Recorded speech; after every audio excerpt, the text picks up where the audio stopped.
Shavua Tov, everybody. It is Rabbi Dov Chastain. I hope you're doing well. And I am coming to you on Motzei Shabbos Behar Bechukosai, the 16th of May in 2020. We spent another Shabbos out of Shul this week. As Hashem will be back soon. So I wanted to share with you a Dvar Torah from Rabbi Yaakov Kamenetsky Zatzal.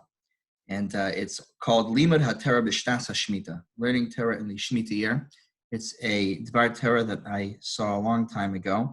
It's also in the Emes Liakov Ala Torah in Vayikra Chaf Vav Lamed Daled. You can see this. This is the actual sefer. It's called Mechitzas Rabbeinu. And this is a Dvar Torah that really ties the two parshios of Behar and Bechukosai together in a big way, which is one of the reasons I love it so much. And at the beginning of Parshas Bechukosai, on the pasuk in Bechukosai Telechu, Rashi explains what does it mean to walk in my statutes. It's not talking about doing the mitzvos. That's also said in the pasuk. So what does Bechukosai Telechu mean? Shetiu amelim b'Torah, that you toil in learning Torah and studying Torah. And after that, on the pasuk being lo sishma'uli, when it talks about if Klal Yisrael don't do what the Rabbanu Shalom wants from them, and Rashi explains there, lios amelim b'Torah, again, to toil in Torah. So in Bechukosai Telechu, if you go in my chukos, in my laws, that's to be amelim b'Torah, to toil in Torah. And if chas v'shalom we don't, that's also referring to not toiling in Torah. And then, that's at the beginning of the tochacha, of the rebuke section of Parshas Bechukosai. And then, after the Torah tells us what will happen to us if we don't listen to Hashem, it says, Az tirtzeh haaretz shabsoseha, then the land will be appeased for the shmitos that it missed. Uperish Rashi. Rashi explains there that it'll be tefayas as kasa makom shekas al shmitoseha, that this will appease Hashem's anger over the fact that we didn't keep shmita. And Rav Yaakov Kamenetsky asks an obvious question, that what does shmita have to do with it? He said, Im bechukosai telechu, to be amelim b'Torah. If you don't listen to me, to be amelim b'Torah. And then at the very end it says, and after you're punished, then the land will be appeased for the shmitos that it missed. L'chora kasha, he says, ma inyan shmita v'shvisas haaretz etzel tochacha zu. What does shmita have to do with this rebuke?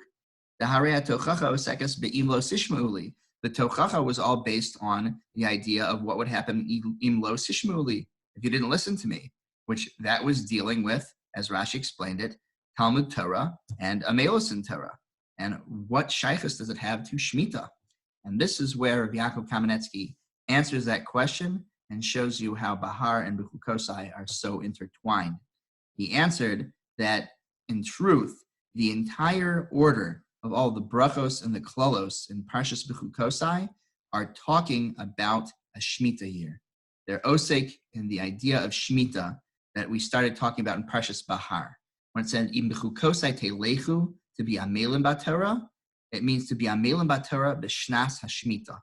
Really toil in Torah in the Shemitah year. That's the point of the Shemitah year. That Klal Yisrael can take a year off and pretty much turn into a society of people learning Torah, almost like a giant kollel, right? And I'll quote Rav Yaakov directly here.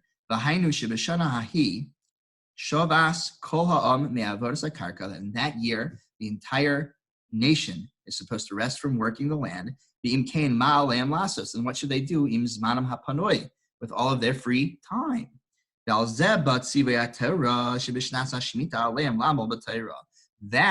where the Torah comes from, with its command that during Shnas HaShmita, we should toil in Torah. That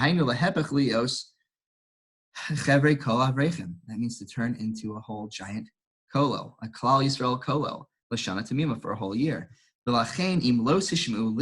Therefore, when it says, if you don't listen to me, and you don't learn Torah, and you don't toil in Torah, rather you work the land, even though you're prohibited to do so, that's when these curses come. So they're coming for not being amelim b'Torah when? In the Shemitah year. That's the connection to Shemitah. But then through your punishment, Hashem will appease the land. The land will be appeased for all of the Shmitos that it missed. But everything revolves around this idea of learning Torah during the Shemitah year. This is Rav Yaakov's Dvar Torah. It's one that has always spoken to me because it really connects Behar and Bechukosai. I hope you enjoyed it as much as I did. Have a great week.